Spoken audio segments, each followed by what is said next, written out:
High court पारां क़ुरान जी तर्जुमे बाबति तसही वारी केस में वफ़ाक़ जी रिपोर्ट जमा न थियण ते कावड़ जुज़ार। अदालत निगरान वज़ीर आज़म खे 15 अक्टूबर ते तलब करे वरितो। जस्टिस शुजात हुसैन रिमार्क्स ॾींदे चयो त 8 महीननि खां वफ़ाक़ी हुकूमत जी रिपोर्ट नाहे मिली।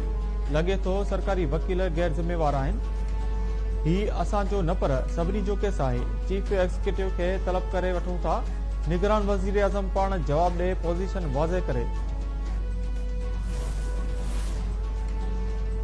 नव मेजा वाक़िया मौजूदा फौजी क़यादत ख़िलाफ़ एक वॾे मंसूबे जो हिस्सो हुआ, जंहिंजो मक़सदु मौजूदा फौजी क़यादत जी अथॉरिटी खे ख़त्म या कंप्रोमाइज़ करणु हो। निगरान वज़ीर आज़म अनवरुल काकड़ चयो आहे त लंडन जे दौरे खे सियासी रंग न ॾिनो वञे। नवाज़ शरीफ़ जी वापसी ते जेको कुझु थींदो कानून मूजिबि थींदो।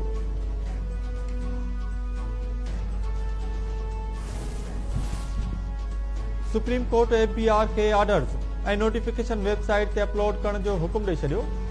वक़्तु ज़ाया करण ते इनकम टैक्स ऑफिसर मथां 10,000 रुपया ॾंड बि लागू। ॾंड जी रक़म ख़ैराती इदारे खे अदा करे रसीद जमा कराइण जो हुकुम।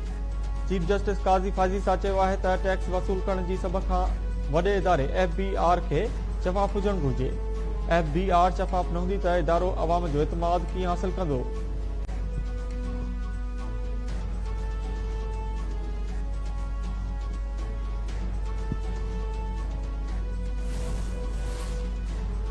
सरकारी ऑफिसर्स खिलाफ गैर इखलाक़ी ट्वीट करण वारे केस में इस्लामाबाद जी अदालत PTI अॻवान आज़म सवाती जा दाइमी गिरफ़्तारी वारंट्स जारी करे छॾिया।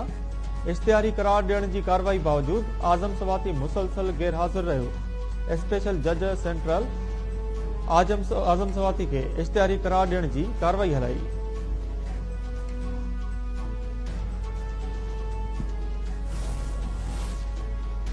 सिंध जे निगरान वॾे वज़ीर मक़बूल बाक़िर जी सदारत हेठि ॿोॾि मुतासिरनि जी बहाली बाबति इजलास। वॾे वज़ीर खे ब्रीफिंग में ॿुधायो वियो त 1.5 लख मुतासिरनि खे घर ठाहिण लाइ पहिरीं किस्त जारी कई वई आहे। पाणी ज़ख़ीरो करण लाइ 11 नंढा डेम बि ठाहिया पिया वञनि। वॾे वज़ीर राइस किनाल खे बहाल करण जी हिदायत करे छॾी। इलेक्शन कमीशन डिजिटल आदमशुमारी 2023 तहत नयनि तकबंदियुनि जी शुराती लिस्ट अॼु जारी कंदी। 26 अक्टूबर ताईं एतिराज़ ॿुधा वेंदा। एतिराज़नि ते ॿुधणी 25 नवंबर ताईं थींदी। हथमी लिस्ट 30 नवंबर ते जारी कई वेंदी। ईंदड़ चूंडूं जनवरी 2024 में थींदियूं।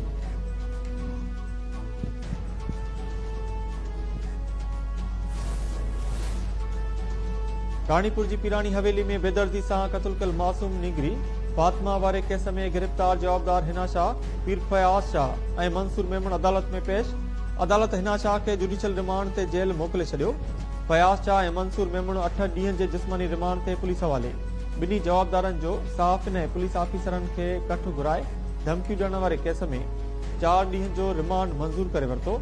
पुलिस जी वीगो गाॾी में आंदल हिना शाह खे पुलिस मोबाइल में जेल रवानो कयो।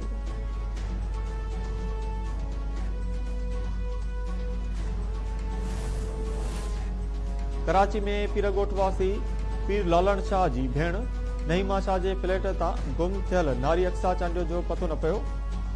अक्सा सां गॾु घर में कमु कंदड़ भेण ज़ैनब चांडियो चयो आहे त बीबी नईमा असां ते तशदुद कंदी हुई। राति जो अक्सा सां गॾु सुती हुयसि। सुबुह जो उथियसि त घर में भेण मौजूदु न हुई।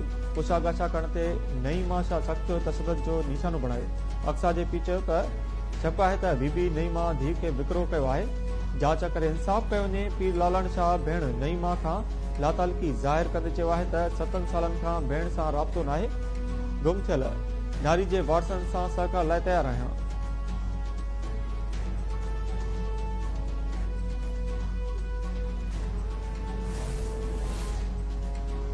शिकारपुर जी सिविल अस्पताल में बीमार माउ सां गॾु पतल नारी सां मुबैना ज़्यादती। नारी जो चवणु आहे त बीमार अमड़ सां गॾु अस्पताल आई हुयसि। अस्पताल में कमु कंदड़ इमदाद बोड़ो ज़्यादती जो निशानो बणायो। पुलिस जो चवणु आहे त इल्ज़ाम ठाहियल इमदाद बोड़ो खे गिरफ़्तार कयो वियो आहे। वधीक जांच कई पई वञे।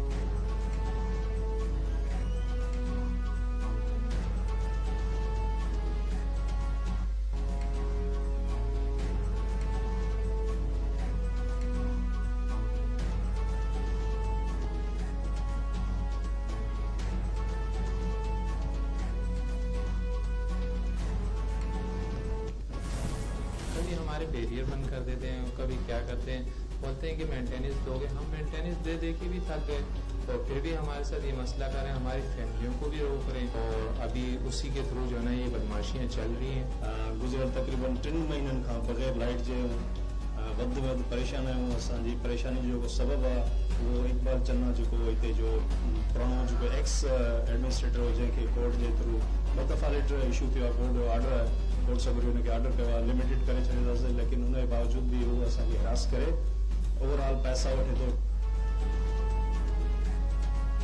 कराची जी Pakistan post office workers cooperative society जो अॻूणो एडमिनिस्ट्रेटर इकबाल चन्ना रहवासियुनि लाइ अज़ाब बणिजी वियो। इकबाल चन्ना ऐं संदसि साथियुनि जो सोसाइटी में रहंदड़ माण्हुनि जे घरनि ते हमिलो, औरतुनि ऐं ॿारनि ते तशदद, सोसाइटी जो पाणी ऐं बिजली बि बंदि कराए छॾी। रहवासियुनि इकबाल चन्ना ऐं संदसि साथियुनि ख़िलाफ़ सचल थाणे ते केस दाख़िल कराए छॾियो। सोसाइटी में दहशत जी अलामत बणियल अॻूणे एडमिनिस्ट्रेटर इकबाल चन्ना ऐं संदसि साथियुनि लाइ पुलिस सहूलियतकार बणियल। मुतासिरनि जो एहतजाज, इंसाफ़ जो मुतालबो।